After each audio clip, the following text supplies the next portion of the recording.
नमस्कार दोस्तों। नमस्ते अंकल जी।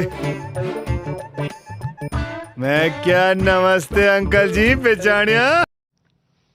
नमस्ते। इस टाइप के लोगों में से हो जिन्हें लगता है कि मोदी जी ने किया है तो कुछ सोच कर ही किया होगा। आप अपना दिल ऑलरेडी मोदी जी को दे चुके हो। मोदी हमारा पति, हमारा भाई, हमारा बाप, हमारा गुरु है। आप सब बोलिए, क्यों आपको लगता है कि मोदी जो और योगी जी वो विकास दे पाएंगे जो और कोई नहीं दे? हम उनके पर दिल दे बैठे हैं। ऐसे केस में आपके लिए मुश्किल हो सकता है अपनी आंखें खोलकर सच हजम करना, लेकिन बाकी सब लोगों के लिए अगर आप सही मायनों में देश की परवाह करते हो तो आज का ये वीडियो बहुत बहुत जरूरी। क्या बात है सर, क्या बात है सर। बात यहाँ किसी एक इंसिडेंट की नहीं है, बल्कि ढेर सारे ऐसे इंसिडेंट्स की है जो एक के बाद एक होए जा रहे हैं पिछले कुछ महीनों से, पिछले कुछ सालों से। वो सारे इंसिडेंट्स जो सिर्फ एक चीज की ओर इशारा करते हैं कि हमारा देश वन नेशन वन पार्टी की ओर आगे बढ़ रहा है।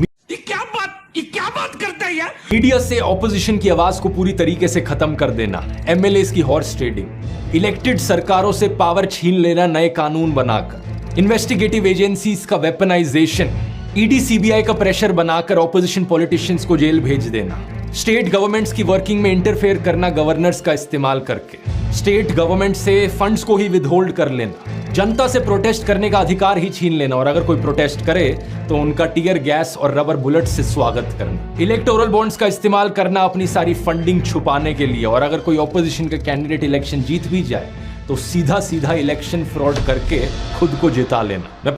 शाबाश बेटा, बहुत बढ़िया।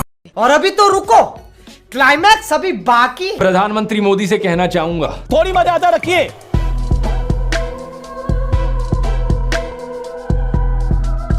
डिस्कशन करने से पहले दोस्तों हमें यह जानना जरूरी है कि डेमोक्रेसी एक्चुअली में होती क्या चीज है। बेसिक कॉन्सेप्ट है, लेकिन ज्यादातर लोगों को इस कॉन्सेप्ट पर बहुत भारी मिसअंडरस्टैंडिंग रहती है। कुछ लोगों को लगता है कि अगर देश में रेगुलरली इलेक्शंस हो रही हैं और आप वोट डालने जा सकते हो तो इसका मतलब देश एक डेमोक्रेटिक देश है। लेकिन पता है क्या, इलेक्शंस तो नॉर्थ कोरिया में भी होती है। मजाक नहीं कर रहा, रेगुलर इलेक्शंस होती है नॉर्थ कोरिया में। 100% वोटर टर्नआउट भी देखने को मिलता है उन इलेक्शंस में। लेकिन बस फर्क यह है कि अगर आप सरकार के द्वारा चुने गए ऑफिशियल कैंडिडेट के लिए वोट नहीं डालोगे तो आपको एंटी नेशनल कंसिडर किया जाता है, आपकी जॉब छीन ली जा सकती है, आपका घर छीन लिया जा सकता है। और बात